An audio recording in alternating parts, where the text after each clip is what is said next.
सभापति महोदय, सबसे पहले तो मैं आपको बधाई दूंगा कि सभापति पैनल के अंदर आज आप यहाँ विराजे और मुझे बोलने का आपने समय दिया। बहुत बहुत बधाई अप्पा बारने साहब को। सदन में आज 2023-24 के अनुदान की अनुपूरक मांगों में वर्ष 2021 के लिए अतिरिक्त अनुदान की मांगों पर चर्चा हो रही है। सभापति महोदय, इस अनुदान मांगों के माध्यम से 1,29,000 करोड़ रुपये से अधिक के सकल अतिरिक्त व्यय को अधिकृत करने की मंजूरी सदन के माध्यम से मांग की गई है। इस चर्चा को लेकर जब मैं समाचार पत्रों में डिजिटल एडिशन को देख रहा था, उसमें बात सामने आई कि संसद में प्रस्तुत दस्तावेज के अनुसार प्रस्ताव में 58,378.21 करोड़ रुपए का कुल नकदी व्यय शामिल है। अतिरिक्त व्यय में खाद सब्सिडी पर 13,351 करोड़ रुपए का खर्च भी शामिल है। सभापति महोदय, चूंकि खाद की सब्सिडी की बात आई तो हम राजस्थान चाहते हैं। डीएपी यूरिया को लेके बहुत बार खाद की कमी भी आ जाती है, हम ये बात भी करते हैं, प्रयास सरकार का रहता है, लेकिन फिर भी आए दिन खाद की जितनी सब्सिडी मिल रही थी सब्सिडी में नहीं मिल रही है। किसानों पर लाठीचार्ज की घटनाएं होती है, किसानों पर मुकदमे दर्ज होते हैं। तो मेरी मांग रहेगी कि हर साल उर्वरकों की किल्लत से किसानों को जो समस्याओं का सामना करना पड़ रहा है, मांग के क्रम में आपूर्ति समय पर आप लोग निर्धारित करें ताकि खाद की किल्लत किसानों के सामने है और अतिरिक्त सब्सिडी किसानों को मिले। दूसरा मेरा सिंचाई और पेयजल का है। मैं जिस स्टेट राजस्थान चाहता हूँ, पंजाब राज्य से राजस्थान की नहरों में सिंचाई का पूरा पानी नहीं मिला। आए दिन आंदोलन राजस्थान के अंदर होते हैं, कई बार किसानों ने सीने पे गोलियां भी खाई और अपने हक और अधिकार के लिए लड़ाई राजस्थान के किसान लड़ रहे हैं। सभापति महोदय, ये रसायन युक्त पानी पीने का पानी है, वो भी पंजाब से राजस्थान के करीब 12-13 जिलों के अंदर आ रहा है और एक ट्रेन चलती है वहाँ से। उस ट्रेन का नाम है कैंसर ट्रेन, जहाँ ज़्यादातर कैंसर के मरीज आते हैं। वो रासायनिक जो उर्वरक रासायनिक लुधियाना की फैक्ट्रियों का गंदा पानी जाता है इंदिरा गांधी नहर के अंदर, वो पीने का पानी राजस्थान के कई जिलों में जाता है। तो इसके लिए सरकार प्रयास भी, हम चाहते हैं कि ऐसा प्रयास करें कि उस ढंग से साफ सुथरा पानी राजस्थान के प्रत्येक इलाके के अंदर आए। ये हमारी बड़ी डिमांड है। राजस्थान राज्य के जल विवादों की तरफ भी आकर्षित करना चाहूँगा। वर्ष 1981 में रावी व्यास नदियों के जल बंटवारे समझौते के अनुरूप आज भी राजस्थान को उसके हिस्से का पानी नहीं मिल रहा है। 41 वर्षों से ये बात राज्य सरकारों और केंद्र में रही सरकारों की कमजोर इच्छा शक्ति के कारण लंबित है। सभापति महोदय, यमुना बेसिन राज्य से हुए समझौते के अनुरूप भी राजस्थान को उसके हिस्से का पानी नहीं दिया जा रहा और पूर्वी राजस्थान के 13 जिले जिनमें पेयजल और सिंचाई से संबंधित अत्यंत महत्वपूर्ण ERCP परियोजना को राष्ट्रीय परियोजना घोषित करने की मांग लंबे समय चली आ रही थी। प्रधानमंत्री जब राजस्थान के चुनाव के अंदर गए, उससे पहले भी गए, तब उन्होंने कहा था कि हम जल्दी ERCP को राष्ट्रीय परियोजना घोषित करेंगे सिंचाई और पीने के पानी की।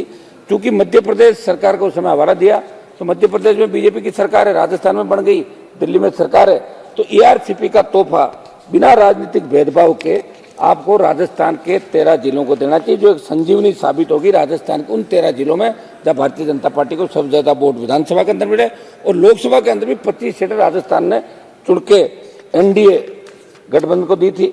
सरकार को मैं ये कहना चाहता हूँ कि शासन के नीतिगत निर्णय का लाभ वास्तव में समाज के अंतिम छोर पर बैठे व्यक्ति को मिल रहा है नहीं, क्योंकि सत्ता पक्ष में बैठे लोगों को ऐसा लगता है कि केवल भाषण में ही बड़ी बातें करने से देश का भला हो जाएगा। किसान, गरीब, मजदूर, रेहड़ी चलाने वाले लोगों के हितों का संरक्षण नहीं हो रहा। सभापति महोदय, सेना में प्रवेश लेना हमारे देश में गौरव का विषय माना जाता है। लोग सेना में इसलिए जाते थे रोजगार के लिए नहीं, वो एक जज्बा उनका 62, 65, 71 कारगिल की लड़ाइयाँ, आज़ादी से पहले की लड़ाइयाँ, और जो रेजिमेंट सेना के अंदर बनी हुई है, जाट रेजिमेंट है, आपकी राजपूताना राइफल है, सिख रेजिमेंट है, और हमने और भी मांग करती है गुजर रेजिमेंट बने, आई रेजिमेंट बने, जो जातियाँ लड़ना चाहती है और नौजवानों के अंदर एक इच्छा होती है कि हम सेना के अंदर जाके देश के लिए समर्पित होंगे। लेकिन अग्निपथ जो योजना आई उसका हमने बार बार यहाँ विरोध किया, ऑल पार्टी मीटिंग में विरोध किया। 4 साल के लिए संविदा पे सेना को ठेके पे दिया। मैं इसका विरोध करता हूँ। मैं मांग करता हूँ कि अग्निपथ योजना को सरकार वापिस ले, नहीं तो लोकसभा चुनाव के अंदर इनके गले की ये फांस बढ़ सकता है। ये मेरी मांग सरकार करेगी और इसको लेकर हमने लगातार आंदोलन किया, आगे भी हम करेंगे। महंगाई से आम आदमी सभापति महोदय त्रस्त है। पेट्रोल डीजल की बढ़ी हुई कीमतों का प्रत्यक्ष असर महंगाई पर पड़ा। NDA की सरकार 2014 के अंदर जब बनी थी, तब ऑयल की कीमतों को देखकर अब तक के सफर पर नजर डालना स्पष्ट हो जाएगा कि सरकार पेट्रोल डीजल की बढ़ी हुई कीमतों को नियंत्रित नहीं कर पा रही है। क्रूड ऑयल उस समय महंगा था, अब सस्ता है, उसके बावजूद बढ़ी हुई डीजल पेट्रोल की कीमतें लोगों को देनी पड़ रही है। मेरी मांग है घरेलू गैस और पेट्रोल डीजल की कीमतों को कम किया जाए, महंगाई कम करने के ठोस उपाय किए जाए। सभापति महोदय, बेरोजगारी देश के अंदर बहुत प्रमुख मुद्दा है। भारत सरकार ने बताया कि 9 लाख से अधिक पद रिक्त पड़े हैं और केंद्र के मंत्रालय विभागों में मेरी मांग है कि सरकार रिक्त पदों के नवीनतम आंकड़े जारी कर जल्द से जल्द नियमित भर्ती के माध्यम से भरने की दिशा में कदम उठाएं। केंद्र एक ऐसी नीति बनाए राज्य सरकारें भी नियमित भर्ती से ही रिक्त पदों को भरे, क्योंकि सरकारी क्षेत्र में बढ़ता निजीकरण देश के युवा वर्ग के लिए चिंता का विषय। सर्वोदय मेरा एक सुझाव है, जब तक हम सीमेंट फैक्ट्रियों, उद्योगों, रिफाइनरी जैसे क्षेत्र में स्थानीय लोगों को 80% रोजगार देने की नीति नहीं बनाएंगे, तब तक फ्लाइन नहीं रुकेगा और बेरोजगारी जो समस्या समाधान मिलेगा, स्थानीय लोगों को ज्यादा से ज्यादा रोजगार मिले। कुछ मेरी प्रमुख मांगे सभा महोदय। कर्जे की बढ़ती लागत और फसलों की गैर लाभकारी कीमतों के कारण मेरे प्रदेश राजस्थान सहित देश के विभिन्न राज्यों के किसान कर्जे के तले दबे हुए। आपका भी प्रयास रहा, हमने भी प्रयास किया, कर्ज माफी के आंदोलन को देश में हवा मिली। हम चाहते हैं कि प्रधानमंत्री जी देश के किसानों का संपूर्ण कर्जा माफ करें। जिस तरह पिछले 15-16 साल के अंदर धन्ना सेठों का कर्जा माफ हुआ है 5 लाख करोड़ से ज्यादा, वो तो राजस्थान और देश के किसान का कर्जा माफ हो। एमएसपी पर किसान की पूर्ण उपज खरीदने का गारंटी कानून बनाया जाए। जो फसलें एमएसपी के दायरे में उनकी समय पर खरीद नहीं हो पाती, इसकी समय पर खरीद शुरू करने तो प्रभावी नीति बनने की जरूरत है। सौद महोदय, अरुण जेटली जी जब वित्त मंत्री थे तब उन्होंने राजस्थान में शुष्क कृषि विश्वविद्यालय खोलने की घोषणा की, पर वो घोषणा आज तक पूरी नहीं हो पाई। इस पर सरकार को ध्यान दे। तो मेरे निर्वाचन क्षेत्र नागौर में सरकार से सेंट्रल एग्रीकल्चर यूनिवर्सिटी खोलने की मैं मांग करता हूँ। मेरे से पूर्व कई मान्य सदस्यों ने जातिगत जनगणना की मांग करी। महोदय, मैं और मेरी राष्ट्रीय लोकतांत्रिक पार्टी भी जातिगत जनगणना कराने के पक्षधर हैं। भारतमाला परियोजना के अंतर्गत राजस्थान के किसानों की जमीन अबाप्त की गई समझ महोदय, लेकिन पंजाब, हरियाणा, दूसरी स्टेट के अंदर जो जमीन का मुआवजा दिया गया वो राजस्थान के अंदर बहुत कम था।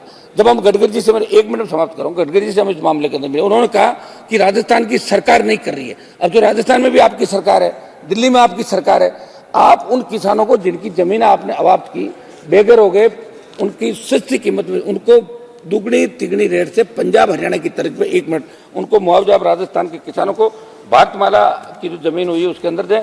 केंद्रीय सशस्त्र पुलिस बलों से सभी केंद्रीय कर्मियों को ओल्ड पेंशन योजना लागू करने के कदम उठाए जाए।